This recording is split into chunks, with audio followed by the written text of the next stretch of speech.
England, August 17th, 1943, 4:30 in the morning.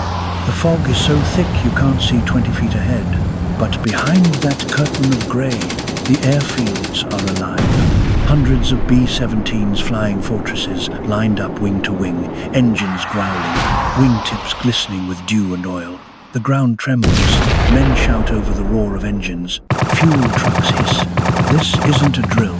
This is the biggest daylight bombing mission the world has ever seen. Two men are about to lead it. Colonel Curtis LeMay, 36 years old, sharp-eyed, methodical, already a legend among bomber crews.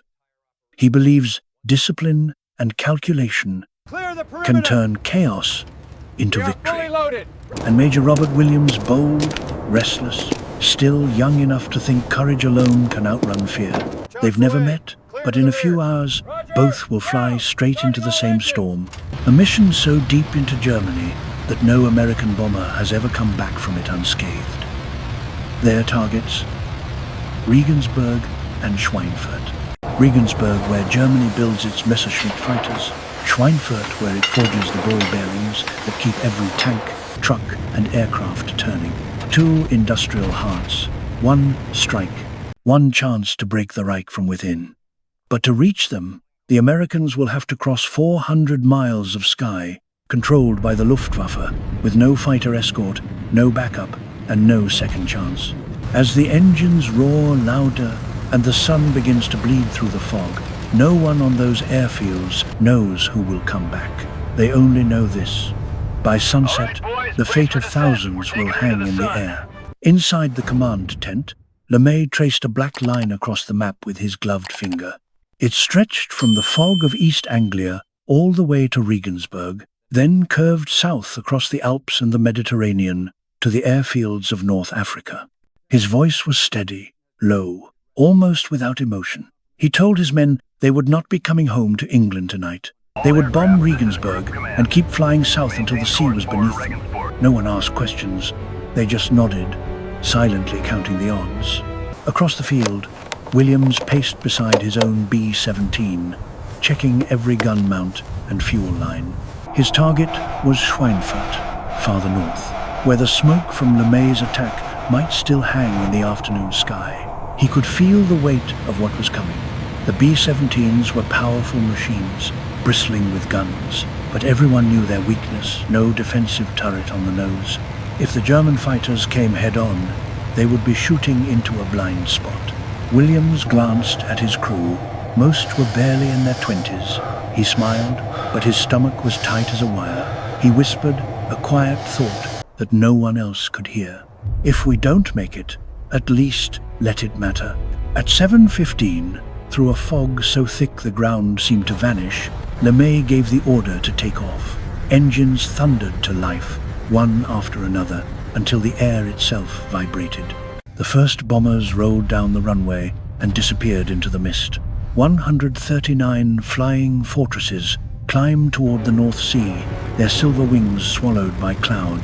Behind them, Williams could only watch. His squadron was grounded by weather, pilots struggling to take off using instruments alone. Minutes turned into hours. LeMay's formation was already halfway across Europe when Williams finally got the go-ahead. They would leave 4 hours late, 4 hours that would decide their fate.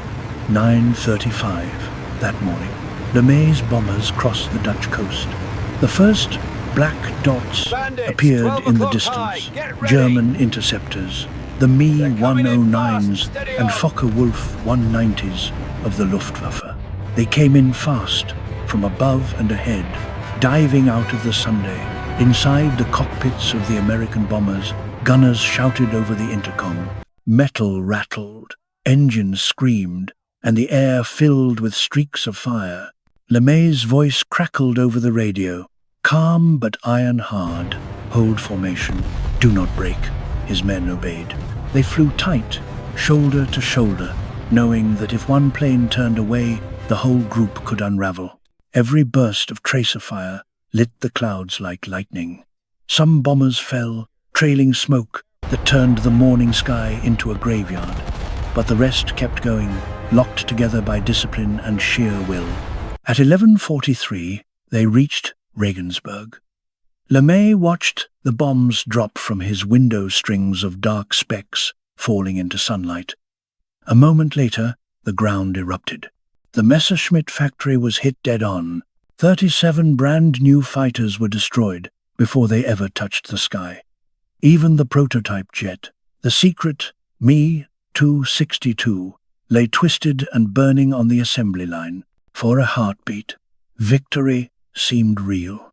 Then the flak started again. As the fortresses turned south, more than 24 never made it past the Alps. When LeMay's group finally reached the airfields of North Africa 11 hours later, their faces were black with soot, their planes riddled with holes.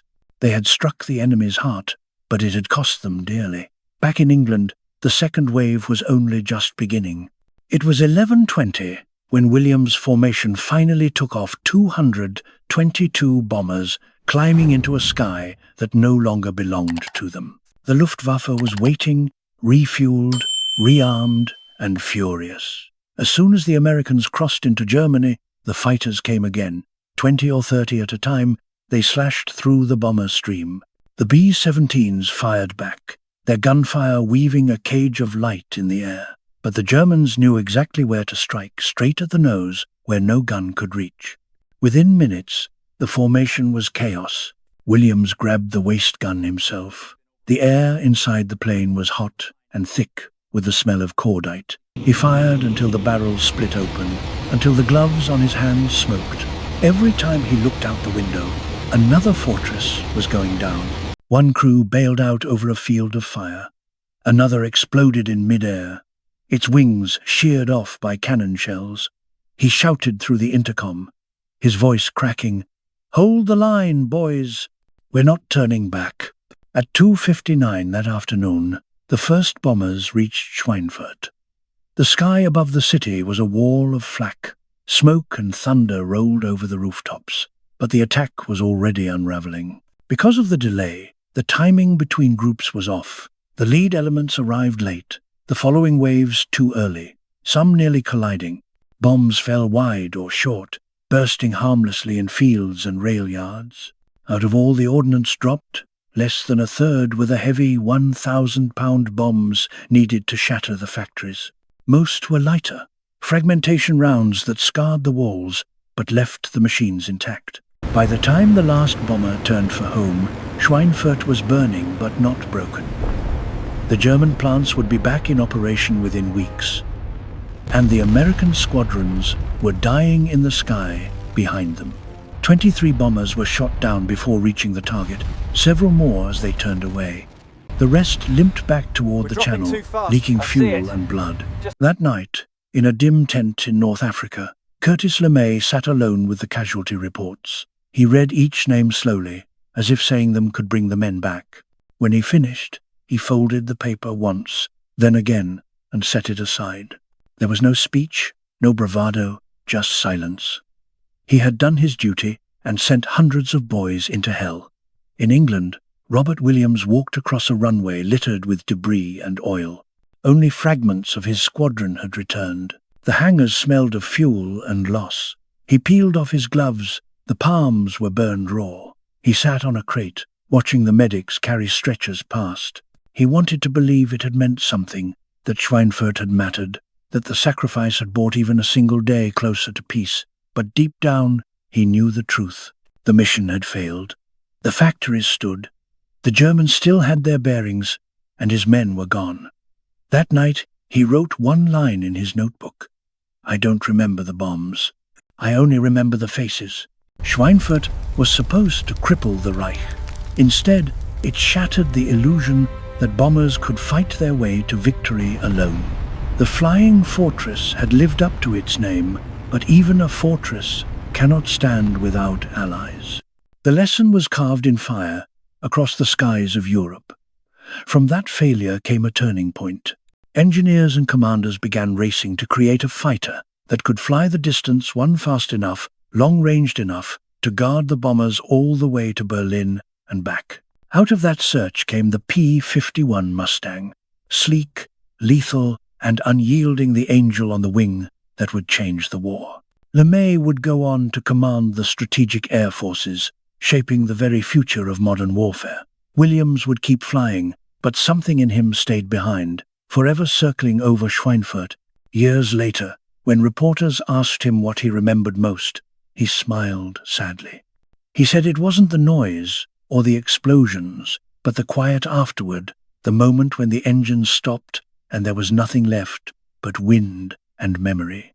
The Schweinfurt raid would be written down as a failure, yet in that failure lay a truth larger than victory. It proved that courage is not about winning, it is about flying straight into the storm when every instinct tells you to turn away. The men who took off that morning knew the odds. They went anyway. Courage is not the absence of fear, it is doing your duty in spite of it. The men of Regensburg and Schweinfurt did their duty. They looked into the storm, and they kept flying.